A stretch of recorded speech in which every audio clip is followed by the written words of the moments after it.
Hello again, it's Lock Noob, and I was going through my friend Yukov's collection of locks, as I often do when I go to see him, and I saw this Y120 50, which I haven't picked before. It doesn't have a key, but you know, every lock deserves to be picked, I think, as long as it's legal to do so, of course.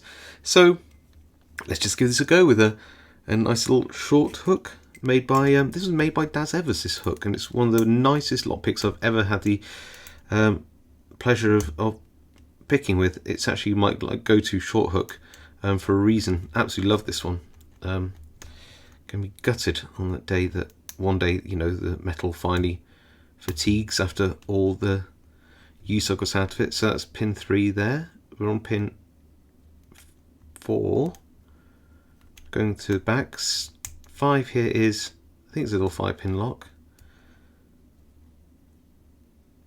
Acting up, so this is 3 now, lots of counter rotation, and we haven't dropped that full set, which is good. Oof. 4 here is really tight to get under, and we've got the open. Look at that. There we go. So a kind of typical Yale in many ways. This one 5 pins, I think. It's a nice weighty steel bodied lock.